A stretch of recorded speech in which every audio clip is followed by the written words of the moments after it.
আমি স্মৃতিচিহ্ন আমি লখিমপুৰ জিলা সাংবাদিক সংঘ পদলৈ আগবঢ়াইছোঁ। আমি তেখেতক আজিৰ সভাপতি স্মৃতিচিহ্ন আমাৰ লখিমপুৰ জিলা সাংবাদিক সংঘাতৰ পৰা। ইয়াৰ পাছতে আমি মুকুল ভূঞা অনুৰোধ আছোঁ, আমাৰ মুকুল ভূঞা ডাঙৰীয়া। ইয়াৰ পাছতে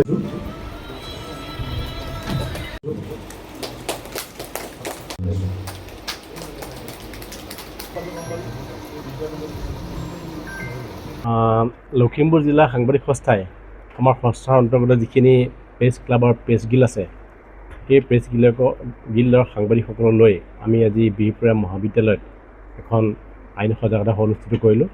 আচলতে এই আইন সজাগতা সভাখনৰ জৰিয়তে সাংবাদিকসকলে জানিব লগা ন্যায় সংহিতাৰ লগতে আৰু আমাৰ ছাত্ৰ ছাত্ৰীসকলেও যিখিনি জানিব লগা হয় যে ন্যায় সংহিতাখনত কি ধাৰা কেনেধৰণে চলি আছে, গোটেই বস্তুখিনি জনাবৰ কাৰণে আমি অনুষ্ঠিত কৰিছিলোঁ। আৰু ইয়াৰ বিষয়বস্তু আছিলে ভাৰতীয় ন্যায় সংহিতা আৰু ডিজিটেল ৰক্ষা কৱচ, এটা গুৰুত্বপূৰ্ণ বিষয়। এই বিষয়টোৰ ওপৰত ইতিমধ্যে আমাক সমল ব্যক্তি হিচাপে অংশগ্ৰহণ কৰিলে লখিমপুৰ ন্যায় সেৱা প্ৰাধিকৰণৰ সচিব আৰু এগৰাকী আইন বিশেষজ্ঞ আহমেদ ছাদিকে ডাঙৰীয়াই।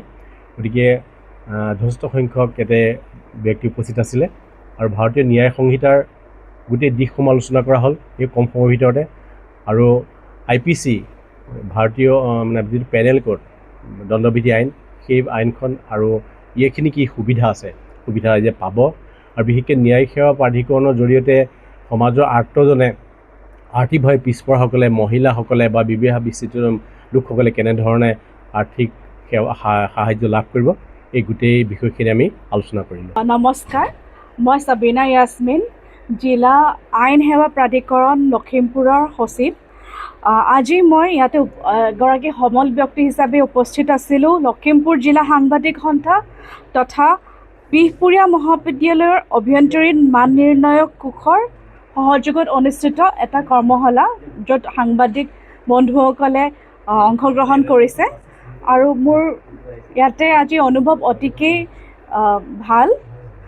আমাৰ মাজত সুন্দৰ এটা ইণ্টাৰেকশ্যন হৈছে উপস্থিত জাৰ্নেলিষ্ট বন্ধুসকলৰ লগত। আৰু আমি স্পেচিকেলি আমাৰ টপিকটো আছিলে আজি ভাৰতীয় ন্যায় সংহিতা আৰু ডিজিটেল সুৰক্ষা কৱচ। বেচিকেলি আমাৰ ভাৰতীয় ন্যায় সংহিতাত চাইবাৰ ছিকিউৰিটি আজিকালি এটা বহুত ইম্পৰ্টেণ্ট হৈ গৈছে, এছপেক্ট হৈ গৈছে আমাৰ লৰ ফালৰ পৰা, ল এণ্ড অৰ্ডাৰৰ ফালৰ পৰা। কাৰণ আমি দেখা পাইছোঁ যে চাইবাৰ ৰিলেটেড বহুত নতুন ধৰণৰ অপৰাধ হ'বলৈ ধৰিছে আমাৰ সমাজ ব্যৱস্থাত, যাৰ কাৰণে আমাৰ BNS অৰ্থাৎ ভাৰতীয় ন্যায় সংহিতাই নতুন ধাৰা আনিছে, যাৰ দ্বাৰা এই অপৰাধসমূহ নিৰ্মূল কৰিব পৰা যায় আৰু এই অপৰাধসমূহৰ অপৰাধীবোৰক শাস্তি প্ৰদান কৰিব পৰা যায়। মই GM ছাদিক আহমেদ, লখিমপুৰ জিলা আইন সেৱা প্ৰাধিকৰণৰ অধীনস্থ লিগেল এইড ডিফেন্স কাউন্সিলৰ ডেপুটি চিফ। এই ভাৰতীয় ন্যায় সংহিতা আৰু ডিজিটেল সুৰক্ষা কৱচ এটা সুন্দৰ বিষয় আপোনালোকে সাংবাদিকসকলে ইমান ধুনীয়াকৈ আয়োজন কৰাৰ কাৰণে, আৰু আমাৰ সাম্যক জ্ঞানৰ মাজেদি আমি এজন আইনৰ ছাত্ৰ হিচাপে যিমানখিনি পাৰোঁ আপোনালোকক ইয়াৰ বিষয়ে অৱগত কৰি আপোনালোকক লগত মানে মত বিনিময় কৰিব পৰাৰ কাৰণে ভাল লাগিছে। পৰৱৰ্তী পৰ্যায়তো এনেকুৱা মানে আপোনালোকে অনুষ্ঠান বা এৱাৰনেছ কেম্প যদি আপোনালোকে একগোট হৈ পাতে, বিশাল আয়োজন কৰি আপোনালোকক মই অনুৰোধ জনাইছোঁ, যদি আপোনালোকে আমাক তাত মাতে, আমি মানে এৱাৰনেছ কেম্পত আমাৰ DLS-ৰ যোগেদি সজাগতা সৃষ্টি কৰিবৰ কাৰণে আমি প্ৰয়াস কৰি যাম।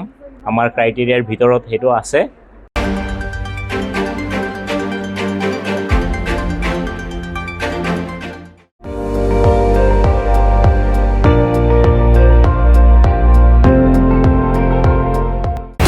আপুনি চাই আছে ND24, সৰ্বশ্ৰেষ্ঠ নহয় সৰ্বোত্তমৰ দৌৰ।